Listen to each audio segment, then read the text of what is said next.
오늘 오후에 또 함께 나눌 말씀은 제가 2023년 1월 마지막 주 주일날, 그러고 보니까 부임하고 딱 한 달 되는 주일날 낮예배 때 선포했던 메시지와 거의 본문이 일치합니다. 그런데 중간에 나오는 그 내용은 그때 내용과 동일하지만 앞뒤 내용은 전혀 다른 부류를 좀 갖고 있어서 여러분과 함께 좀 나누려고 하는데요.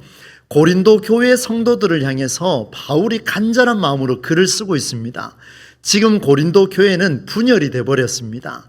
4개 당파로 형성이 돼서 싸움이 일어났고, 음행하는 문제와 또 우상 숭배하는 일들과 또 우상 앞에서 절하고 나왔을 때 그 음식을 먹어야 되느냐 말아야 되느냐, 그 다음에 성찬하는 일들, 그 다음에 은사에 대해서, 그리고 예언과 방언에 대해서 많은 부분이 마찰이 일어났습니다. 누가 옳다, 저 사람이 옳다, 이런 이야기를 막 하고 있었는데, 그때 바울이 이 편지를 쓰면서 1장에서 아주 핵심적인 메시지를 전하면서 교회답게 만들어가는 성경적인 재건의 법칙을 이 바울이 제시를 하고 있습니다. 그런데 그 내용을 보니까 오늘 18절 말씀으로 이 모든 것들이 이루어지는데, 여러분이 가지고 계신 18절 말씀 위에 제목을 우리가 같이 한번 읽으면 좋겠는데요. 여러분 있는 분들은 한번 크게 한번 읽어봅시다. 시작. 하나님의 능력과 지혜이신 그리스도. 하나님의 능력과 지혜이신 그리스도라는 거를 이제 풀어나가는 거예요. 그런데 고린도 교회가 조금 전에 말씀드렸던 것처럼 문제가 많았는데 10절 말씀 위에 제목을 또 한번 읽어보면 좋겠습니다. 있을 겁니다. 읽어봅시다. 고린도 교회의 분쟁. 이런 문제들이 많이 일어났는데 그 문제를 해결하는 방법이 뭐냐 하면 하나님의 능력과 지혜이신 그리스도, 이런 그리스도가 내 안에 있으면 문제가 해결된다, 그런 말씀을 줍니다. 오늘 특히 18절 말씀은 오늘 본문 19절로 31절 전체를 해석하는 중요한 열쇠가 됩니다. 그래서 이 내용을 잘 이해하시면은 부모는 부모로서 또 자녀는 자녀로서 어떤 신앙의 교류를 가정 안에서 이루어가야 될지를 만나게 될 겁니다. 여러분 1장 18절 말씀 세번역 말씀으로 우리 같이 한번 읽어보면 좋겠습니다. 읽겠습니다. 십자가의 말씀이 멸망하는 자들에게는 어리석은 것이지만 구원을 받는 사람인 우리에게는 하나님의 능력입니다. 이 말씀은 오늘 처음부터 마칠 때까지 꼭 여러분들이 기억을 해 두셔야 됩니다. 십자가의 말씀이 멸망하는 자들에게는 어리석은 것이지만 구원을 받는 우리에게는 하나님의 능력입니다. 굉장한 메시지예요. 그런데 이 말씀을 기준으로 오늘 2가지 관점으로 해석을 한번 해볼 텐데요. 첫 번째 관점은 뭐냐 하면 지금까지 아마 여러분들이 수많은 매스컴과 설교를 통하여서 이 본문을 이렇게 받아들였을 가능성이 매우 높다라는 제 나름대로의 추측을 갖고 기존의 해석을 여러분과 함께 나누려고 합니다. 왜냐하면 저도 모태신앙으로 자랐고 우리 한국교회의 고신 측, 그 다음에 통합 측, 그리고 합동 측에서 저는 교육을 받았습니다.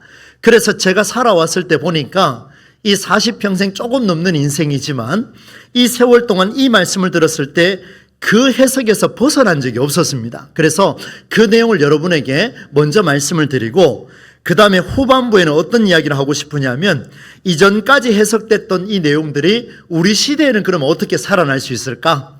오늘 우리 시대에는 어떻게 하면 이 말씀이 살아나서 우리에게 도전이 될 수 있을까를 한번 보겠습니다. 먼저 결론적으로 말씀을 드리면 지금까지의 많은 해석들은 전형적인 사람 중심의 해석이라는 것을 여러분 보게 될 것이고, 조금은 조심스럽습니다만은 후반부에 나오는 이 재해석 작업이 일어나면 성경적인 관점을 우리는 만나게 될 겁니다. 그래서 이 내용을 가지고 여러분에게 2가지 관점으로 살펴보겠습니다. 먼저 첫 번째 관점입니다. 이전까지 여러분 제가 추측한 거예요. 여러분은 어떤지는 잘 모르겠습니다만은 제가 살아온 인생을 쭉 이래 되돌아보니까 신앙생활하면서 나름의 리더도 하고 교사도 하고 회장도 하고 또 전도사도 하고 목사도 하고 지금까지 왔는 것을 보니 이렇게 해석된 것이 대부분이었다라는 전제를 가지고 말씀을 드립니다. 어쩌면 여러분에게 많이 들려졌던 메시지일 것 같아요. 여러분 질문해 보겠습니다. 십자가의 말씀은 멸망하는 자들이 깨달을 수 있는 내용일까요? 깨달을 수 없는 내용일까요? 깨달을 수 없는 내용입니다. 맞지요? 그죠? 맞습니다. 우리의 죄를 대속하고자 죽은 그 십자가를 그들이 어찌 이해하겠습니까? 멸망하는 자들은 이해할 수가 없습니다. 십자가의 도는, 말씀은 이것을 깨닫지 못한 미련한 자들에게는 멸망하게 하는 힘이 된답니다. 한번 따라서 할까요? 멸망하게 하는 힘이 된다.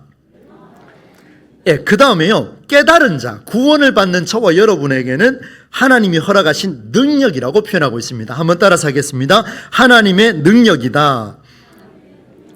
그렇습니다. 여러분, 제가 질문하겠습니다. 여러분은 미련한 자들에게 속한 사람들입니까? 구원을 받는 하나님의 능력에 속한 자입니까?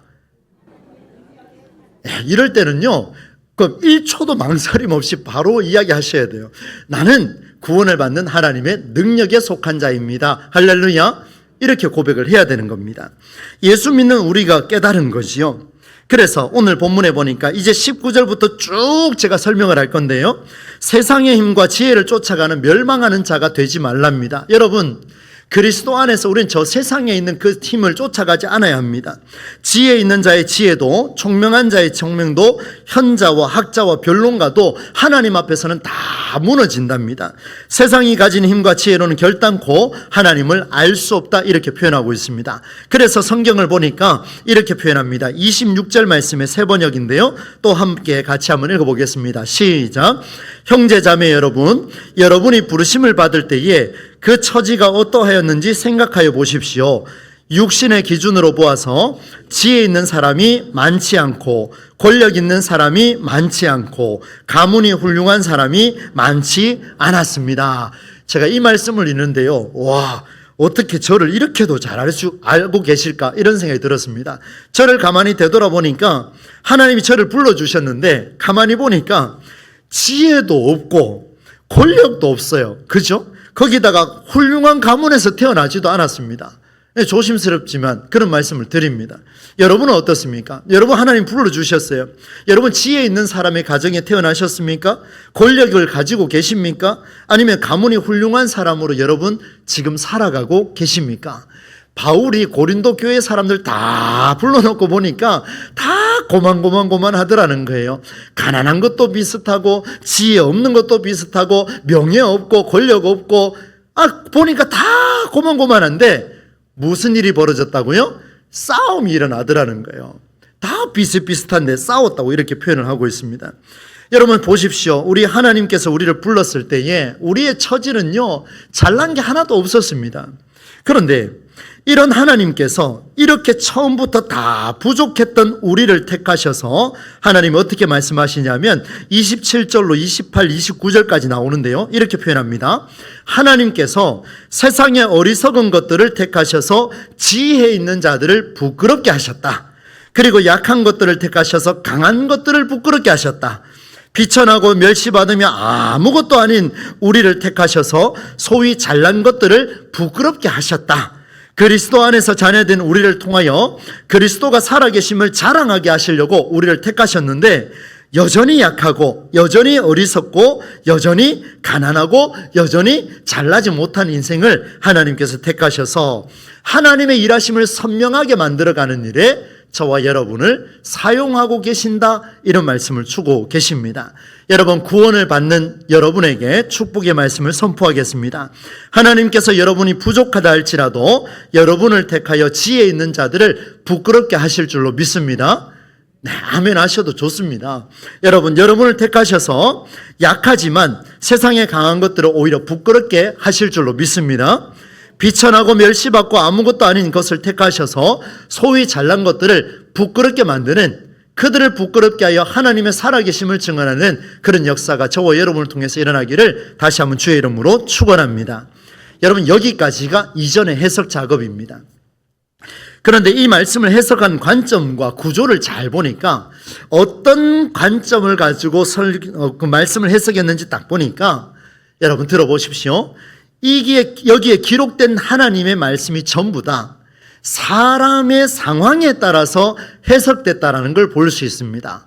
오늘 우리가 이해한 것처럼 저처럼 지혜 없고 저처럼 권력 없고 저처럼 가문이 훌륭하지 않은 이 비천하기 짝이 없는 이런 인생을 하나님이 택하셔서 그리고 가장 크고 가장 힘있고 가장 비전 있는 동부제일교회의 담임 목사로 세워주신 이 일들은 하나님께서 하신 줄로 믿습니다. 가만히 생각해 보니까 진짜 그런가 이래 생각해 보니까 맞는 것 같기도 하고 아닌 것 같기도 하고 고민이 좀 되는데, 그런데 여러분, 하나님께서 감사합니다. 하나님께서 저를 택하셔서 이렇게 만들어 주신 것은 가만히 보니까 제 입장에서는 그렇게 이야기가 되더라는 겁니다. 하나님, 제 상황을 쭉 돌아보니까 이런 상황에서 하나님 이렇게 만들어 주셨으니 하나님의 놀라운 상황이 벌어졌습니다. 나의 상황, 최성수라는 사람의 상황에 맞춰서 이 본문이 다 해석이 되더라는 겁니다. 여러분, 약하거나 이렇게 사람의 상황에 따라 해석된 이유를 말씀을 드리겠습니다. 여러분, 이렇게 질문을 해보겠습니다. 사람이 약하고 강하다라고 하는 객관적인 기준이 있을까요? 객관적인 기준이 있을까요? 강하다는 기준과 약하다는 기준이 있을까요? 이렇게 물으면 여러분 답을 어떻게 하시겠습니까? 또 물어보겠습니다. 어떤 사람은 가난하고 어떤 사람은 부한 집에 태어났다. 어느 기준을 가지고 그렇게 말할 수가 있겠습니까? 어떤 사람은 어리석고 어떤 사람은 지혜롭다. 도대체 기준이 어디 있습니까? 어떤 사람은 평민이라고 말하고 어떤 사람은 권력 있는 자의 일이라고 말하고 있습니다. 그 기준이 있습니까? 어떤 사람은 똑똑하다고 이야기하고 어떤 사람은 참이 못 배웠네라고 말합니다. 기준이 있습니까? 여러분, 교통법규를 지켜도 어떤 사람은 잘 지킨다고 이야기하는데 어떤 사람은 잘 못 지킨다고 이야기합니다. 안 보니 어찌 알겠습니까? 기준이 있습니까? 여러분, 가만히 보니까 이 모든 기준은 상대적이더라는 거예요. 전부 다 상대적이에요. 한 사람이 가난해 보이면 그 사람보다 1원이라도 더 많으면 그 사람은 부자입니다. 이 사람이 대학을 졸업했다면 이 사람보다 조금 못한 사람은, 대학을 졸업하지 못한 사람은 전부 다 지식이 없는 겁니다. 안 그렇습니까? 전부 다 상대적인 거예요. 이런 상대적인 관점에 있기 때문에 누군가는 반드시 어리석게 되고 누군가는 반드시 강해질 겁니다. 다시 말씀드리면 오늘 말씀이 사람의 상황에 따라 해석이 되면 저와 여러분이 가난하다고 이야기하면 누군가는 부한자가 될 것이고, 하나님 우리를 사용하셔서 부한자를 부끄럽게 하시면 우리는 하나님의 택감을 받지만 누군가는 부끄럽게 여김을 받을 것이라는 상대적인 이야기가 이 본문에 들어 있습니다. 그러니 보십시오. 이 말씀을 잘못 해석하면 완전히 하나님의 뜻과 관계없이 나만을 위한 메시지로 해석할 위험이 높다는 것을 보여줍니다. 그러면 이 말씀이 재해석될 수 있을 것인가? 이게 관건입니다. 한번 볼까요? 사람의 상황이 아니라 하나님의 상황에서 접근을 해볼 텐데, 이전까지 해석의 내용과 전혀 다른 차원의 접근 방식을 여러분과 함께 나누려고 합니다. 여러분, 성경을 이렇게 한번 보시면 좋을 것 같습니다. 그래야 성경이 살아나거든요. 앞에서 첫 번째 관점을 살펴봤는데, 이 첫 번째 관점은 사람의 상황이라는 것에서 출발했기 때문에 이 해석에서 정말 간과해서는 안 되는 부분을 놓쳐버렸습니다. 잃어버렸다는 거예요. 도대체 그 뭐가 빠졌기 때문에 이런 사람의 상황을 해석할 수 있는가라는 것을 보여줍니다. 그것은 여러분 18절 말씀을 어떻게 보느냐에 달려 있습니다. 이 이야기를 제가 23년 1월 29일 주일날 낮예배 때 여러분에게 그 구절만 말씀을 드린 적이 있습니다. 여러분 18절 말씀을 어떻게 보느냐? 여기에 나와 있는 미련한 사람과 약한 사람과 가난한 사람과 멸시받는 자들이 누구인지를 명확하게 하셔야 합니다. 이걸 명확하게 하지 않으면 우리는 미련한 자인지 구원을 받는 자인지 알 수가 없다는 거예요. 성전 안에만 들어오면 구원을 받는 자인가? 틀렸습니다. 그게 아닙니다. 저는 성경을 보는 사람이기 때문에 여러분에게 아주 단호하게 말씀드릴 수 있습니다. 그래서 오늘 이 18절 말씀이 누구인지를 밝혀야 됩니다. 그래서 다시 한번 우리 18절 말씀을 세 번역으로 함께 또 읽어보도록 하겠습니다. 눈을 뜨셔야 됩니다. 졸리시더라도 눈을 한번 뜨셔야 됩니다. 같이 한번 읽어보겠습니다. 시작. 십자가의 말씀이 어리석은 것이지만 구원을 받는 우리에게는 하나님의 능력입니다. 질문하겠습니다. 하나님의 말씀이 십자가의 도가 멸망하는 자들에게는 어떻다 그랬습니까? 어리석은 것이다. 우리 성경으로 보면 미련하다 이렇게 표현하고 있습니다. 바꿔서 이야기하면 미련해 보인다라고 말하면 그 사람은 어떤 사람이라고요? 멸망할 사람이라는 거예요. 십자가의 도가 딱 주어졌는데, 십자가의 메시지가 딱 선포됐는데, 저걸 보고 아이고 미련하네, 아이고 저거 보고 어리석네라고 말하면 그 사람은 어떤 사람이라고요? 멸망하는 사람이다. 그러나 구원을 받는 사람인 우리에게는 하나님의 능력이다. 이렇게 표현하고 있습니다. 사랑하는 여러분, 십자가의 말씀은 우리가 너무나 잘 알고 있죠. 세상을 내 몸처럼 사랑하셔서 독생자를 보내셔서 죽기까지 사랑하신 사랑의 결과입니다. 사랑의 열매지요. 이것은 어리석은 자들은 절대로 깨달을 수 없는 일이며 멸망으로 달려가는 자들이 알 수 없는 일입니다. 오전에 설교했던 것처럼 부모의 기다림과 부모의 생명사랑은 자녀들이 1000번, 10,000번 노력해도 알 수 없는 겁니다. 마찬가지입니다. 오늘 이 십자가의 사랑 누가 알 수가 있겠습니까? 그러나 구원을 받는 사람에게는 이것이야말로 하나님의 능력이 된다, 이렇게 표현을 했습니다. 여러분, 여러분의 배우자와 여러분의 자녀들이 교회에서 가르쳐 줬을 때 내 이웃을 사랑하라 그랬습니다. 내 이웃을 무엇과 같이 사랑하라 그랬습니까? 내 몸과 같이 사랑하라 그랬습니다. 그래서 제가 그때 설교할 때 제 둘째 아들이 야구방망이 부러져 가지고 울면서 들어왔던 이야기, 여러분 아마 기억나실 겁니다. 제가 성경 공부 시간에도 한번 말한 적이 있습니다. 한 번 더 기억을 살리기 위해서 한번 말씀을 드리겠습니다. 대봉초등학교에서 대봉교회로 다시 제가 부임했을 때 이 아이가 힘들 것 같아서 같이 놀아줬습니다. 야구를 해줬습니다. 그렇게 며칠을 야구를 하고 있는 중에 이 아들이 갑자기 어느 날 집에 들어오는데 부러진 야구방망이를 들고 집에 들어왔습니다. 기가 막히죠. 근데 울면서 들어와요. 그래서 왜 그러냐? 제가 기억을 되살리면서 하는 거니까 그냥 한번 들어보십시오. 왜 그러냐라고 이야기하니까 애가 계속 울어요. 엉엉 하면서 웁니다. 어느 정도 울었는지는 이제 세월이 좀 지나서 이제 가물가물한데 애가 울어요. 그러면서 이야기합니다. 누가 부러뜨렸냐? 제가 물었습니다. 그러니까 이 아이가 하는 이야기가 아빠 그 친구가 이걸 부러뜨렸어. 그래서 제가 이야기를 했습니다. 왜 그냥 들어왔냐? 라고 이야기하니까 이 아이가 얼핏 이런 이야기를 한 것 같습니다. 하나님이 그리고 친구를 사랑하라, 친구를 위해서 하라, 이렇게 말했는데 내 방망이 부러졌다고 똑같이 친구 방망이 부러뜨리고 들어오면 됩니까? 안 됩니까? 배웠는데요. 사랑하라 배웠는데 내 거 부러뜨렸으니까 니도 한 방 맞아라 그러고 부러뜨리고 들어오면 됩니까? 안 됩니까? 안 됩니까? 부러뜨려야죠. 그걸 가만히 놔둡니까? 그거를 얼마나 거금을 들여서 사줬는데 왜 우는데요? 그죠? 네가 울 게 아니고 그놈이 울어야지. 가자 이놈아 하면서 이렇게 이야기해야 되는데, 근데 그 말을 듣는데요 마음이 심란해졌습니다. 누가 부러뜨렸냐? 네 왜 우냐? 그렇게 억울하냐? 이 말을 했던 제 입술이 부끄러워지기 시작했습니다. 여러분, 아이는요, 제 둘째는 그 일 속에서 이 친구에게 뭐라 할 수가 없었습니다. 속이 약해서 그럴 수도 있겠지만 그 친구는 사랑해야 될 대상이기 때문에 그에게 책임을 물을 수가 없었습니다. 질문하겠습니다. 책임을 물을 수가 없어서 부러진 방망이를 들고 억울함을 호소하며 눈물을 터져서 들어오는 아이가 기독교 신앙인답습니까? 아니면 그 모습을 보고 누가 부러뜨렸느냐, 너는 왜 우냐, 너는 가만히 맞고 들어왔냐, 가서 줘 패지 라고 한단 그런 목사가 기독교 신앙인입니까? 여러분 분별하십시오. 저를 보호하지 마시고 분별하시기를 바랍니다. 누가 옳습니까? 아들이 옳죠. 제가 그 아들을 보면서 그랬습니다. 미련하구만. 도대체 누굴 닮은 거냐?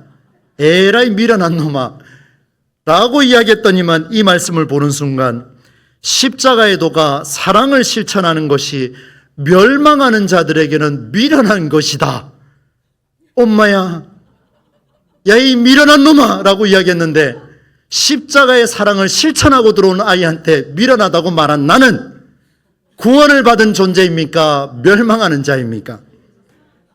대답 잘 하셔야 됩니다. 멸망하는 자입니까?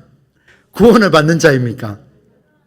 여러분, 성경이요, 사람의 상황에서 출발하면 모든 게 복으로 들리지만 성경에서 나를 조명하면요 완전히 달라져 버립니다. 나는 괜찮은 줄 알았어요. 저는 괜찮은 줄 알았어요. 여러분, 여러분의 배우자가 밖에서 맞고 들어왔거나 그럴 일은 없겠지만 집에서 월급을 받아서 집에 가져와서 다 줘야 되는데 오다가 보니까 가난한 사람이 있어서 10만 원, 10만 원, 10만 원, 10만 원 20명 주고 오니까 집에 들어오니까 50만 원 딸랑 들고 들어오면 여러분 뭐라고 이야기하겠습니까? 에이 미련한, 그러지 않겠습니까? 여러분 도대체 누가 미련할까요?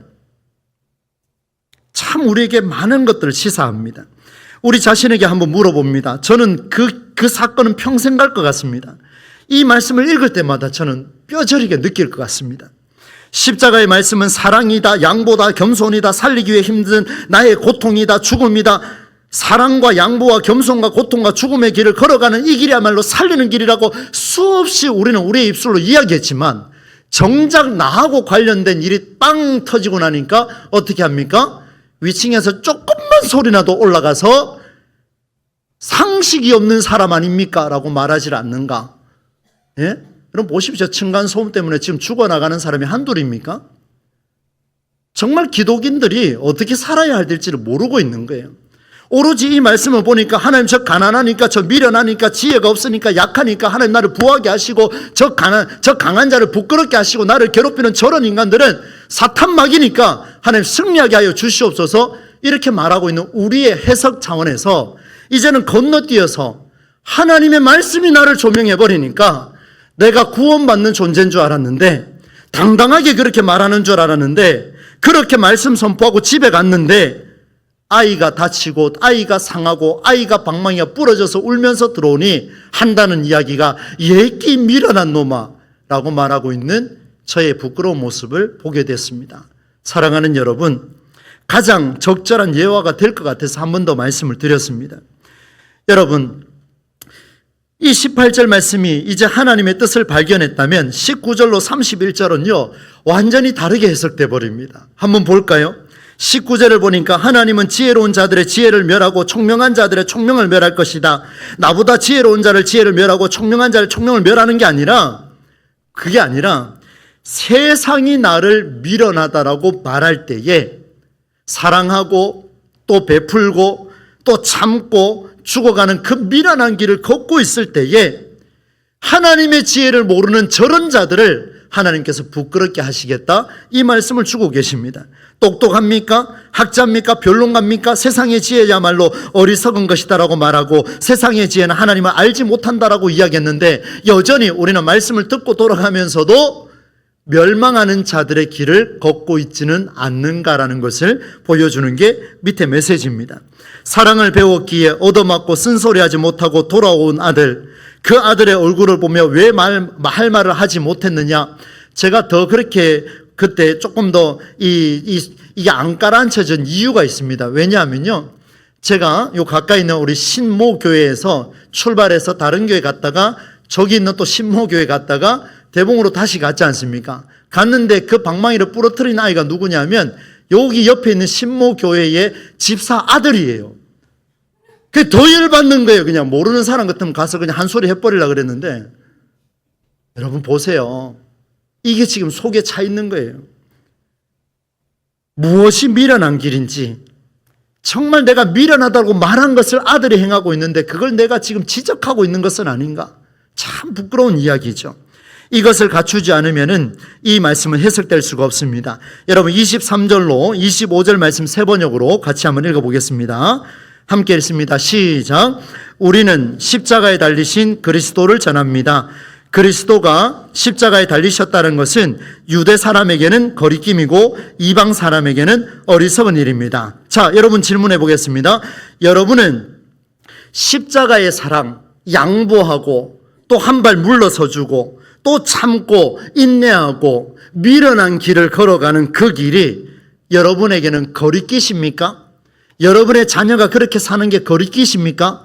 그러면 여러분 신앙인이 아니라 유대인입니다. 이방 사람에게는 어리석다 그랬습니다. 저처럼 애기 미련한 놈아 이렇게 말했습니까? 기독 신앙인이 아니라 이방인이 하는 행동과 같습니다. 24절 같이 읽습니다. 시작. 그러나 사람에게는 유대 사람에게나 그리스 사람에게나 이 그리스도는 하나님의 능력이요 하나님의 지혜입니다. 보세요. 유대 사람이든 그리스 사람이든 부르심을 받은 사람에게는 그리스도는 그들을 위해서 이야기한 겁니까? 아니면 하나님의 능력이요 하나님의 지혜라 그랬습니까? 사람의 상황과 상관이 있다 없다? 여러분 답을 해보십시오. 하나님의 지혜와 하나님의 능력이 사람의 상황과 상관이 있습니까? 없습니까? 전혀 없습니다. 할렐루야. 기억하시기를 바랍니다. 내 상황에 따라 하나님이 움직여지느냐? 절대 그렇지 않습니다. 하나님의 상황에 따라 내가 움직여질 때에 하나님의 지혜가 나타나고 하나님의 능력이 나타난다, 그 말씀을 주고 있습니다.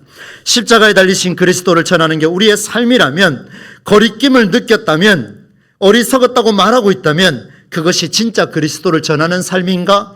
그건 정말 우리 자신에게 반문해야 할 이야기일 것입니다. 여러분, 성경은 우리에게 다시 한번 말합니다. 하나님이 그때나 지금이나 우리의 일상의 가난함과 약함과 괴로움과 답답함과 천함과 멸시받는 그 일, 우리의 상황을 바꿔주려고 저 옆에 있는 부하고 강하고 교만하고 무시하는 자들을 부끄럽게 하려고 이 말씀을 기록했을까요? 천만의 말씀요. 전부 다 고만고만했어요. 고린도 교회 사람들이. 무슨 이야기입니까? 여러분의 저의 상황을 회복하게 하려고, 조금 어려운 이야기입니다. 잘 들어보세요. 저와 여러분의 상황을 회복하게 하려고 비교 대상의 우위를 점하고 있는 자들을 부끄럽게 하려고 하나님이 이 말씀을 썼느냐? 그게 아니더라는 겁니다. 하나님께서는 분명히 이렇게 말씀하셨습니다. 27절, 28절에 27절 말씀을 한번 보십시오. 우리 성경으로 한번 보겠습니다. 그러나 하나님께서 미련한 것들을 택하사, 어떤 미련한 것들요? 뭐라고 되어 있습니까?